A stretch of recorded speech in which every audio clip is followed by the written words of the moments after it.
Hey YouTube, Stu B520 here. What do I got? Old school Smith & Wesson semi-automatic pistols, double single action hammer fired pistols, old school greatness in my mind. Uh, uh, 9mm 6906, 9mm, third generation. 9mm model 910, third gen. And models 645 and 45 ACP. So this one right here,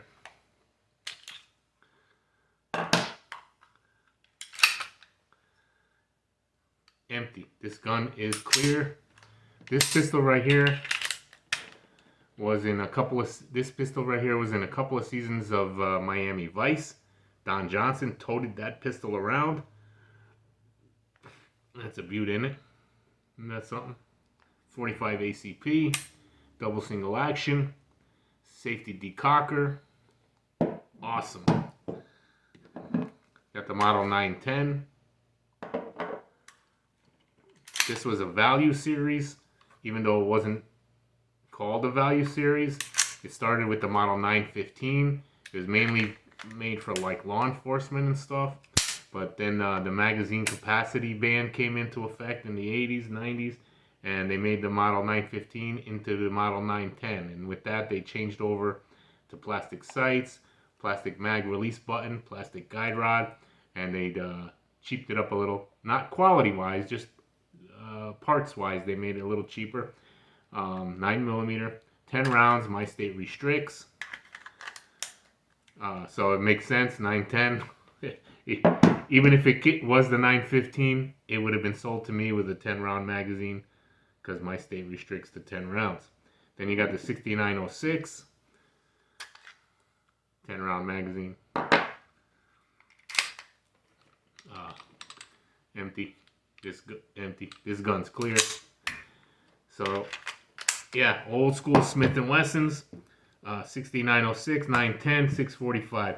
So, when I first started out, I had my first handgun was the Smith & Wesson M&P 9, first generation striker fired pistol, and then in my handgun, my firearms journey, I came across an old school Smith & Wesson double single action hammer fired pistol, and I fell in love, and I became that guy. Double single action hammer fired pistols.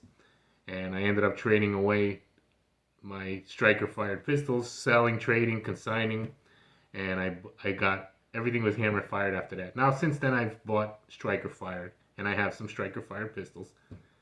And I like both, but my true love is double single action hammer fired. I love it. I don't know what it is. Maybe it's the trigger. It's a heavy first pull, like it should be. That's 10, 12 pounds. Then after that, no reset. Right? You saw that, right? Or did you watch? They're all like that.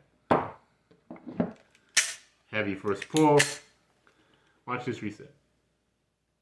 Did you watch it? I don't know if you did.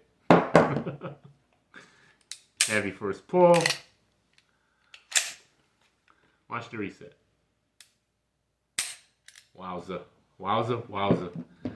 Awesome stuff right there. So, yeah, this gun, I don't have my 300 rounds through this. 45 ACP is expensive. Probably got about 170, maybe 180 through here. But it runs flawless. You could run the empty cases.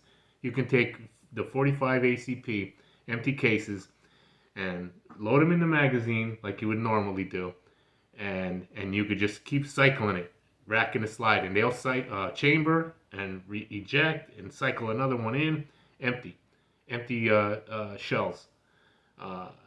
There's videos on it, the people doing them, and then this one when I had the range report not that long ago. At the time I had 160. There's another 50 or 60 through it right now, so that's 210, 220. It's getting up there. And this one has 300 rounds plus through it. Yeah, and they're all good shooters. All run without issue. If you know, you know. If you don't, then you should know and try it out. Go to a I don't know if you'd find them at the gun range in the rental case, but if you ever see in the gun case an old school second, third gen like the 6906 or the 5906, you're probably not going to see that in a gun case for a rent.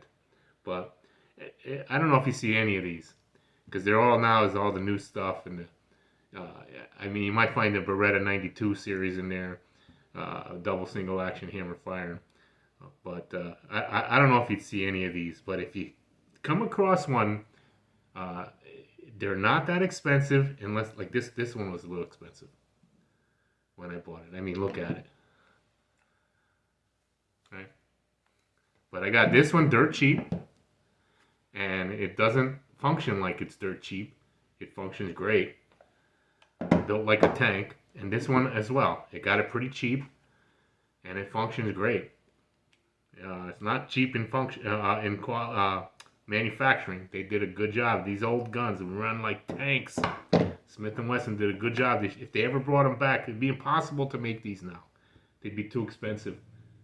This would be $1,000, $2,000, $1,200 gun maybe, $1,000 gun, which now Glock $500-$600, or even a Beretta PX4 Storm, a new one I think $600-$700 on the Beretta website, and then if you get the Langdon, the dressed up Langdon one, it's maybe even $1,000 on the Beretta website, or you can go to Langdon and get Langdon Tactical and get his right off his own website. I don't know how much it is, but it ain't cheap.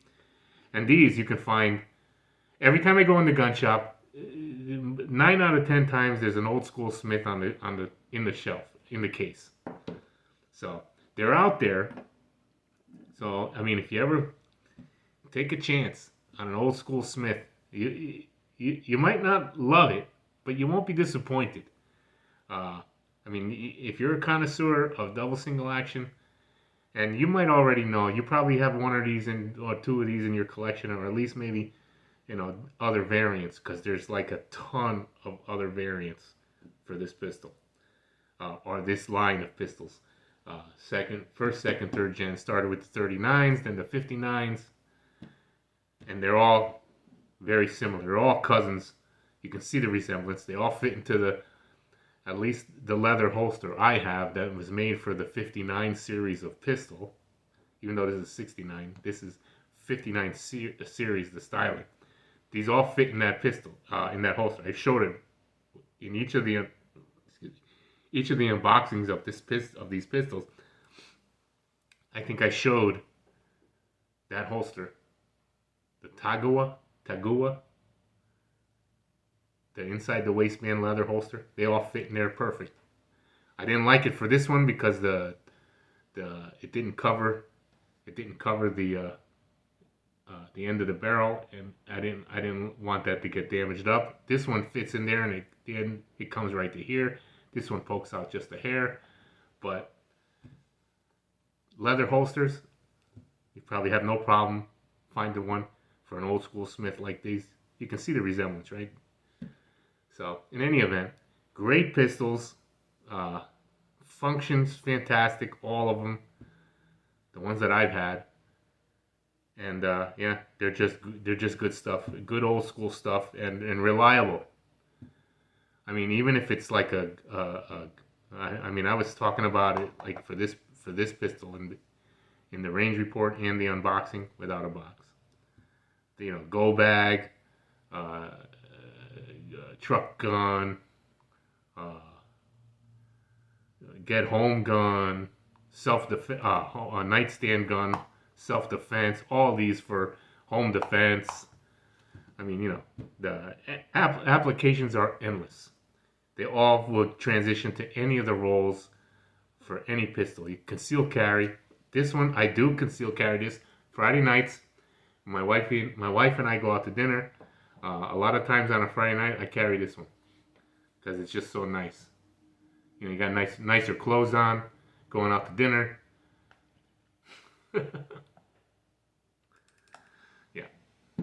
But these all can conceal carry. I conceal that. Believe it or not. I always carried a full size gun and concealed it for 9 years now. And you can conceal anything if you do it right. So in any event, what are your thoughts? Who's a fan of old school Smith and Wessons? This guy. Always gonna have a place in my heart for these. So 6906, model 910. These are 9mm. And the model 645 and 45 ACP. Don Johnson. Don Johnson in Miami Vice. Shoulder holstered that. it, with his Capizios and his I don't know, polo shirts. But Don Johnson toted that pistol around a couple seasons. I don't know which seasons, I forget. 2 and 3, 3 and 4, or 4 and 5, I'm not sure. But yeah, great pistols, all around good stuff. All great. Double action is heavy on all of them, but the single action on these pistols, on all of them, every one that I've had, and I've had a bunch, the single action is fantastic. All you gotta do is get by the double action trigger pull, the first round. And after that, it's better than any striker fired pistol. There's just, in my mind, it just is what it is. You saw, there's no reset.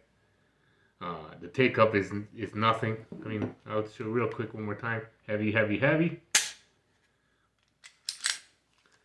Watch the reset. No reset. What do you think? Old school Smiths. Like, comment, and subscribe. Or don't. Thanks, YouTube. Have a great day.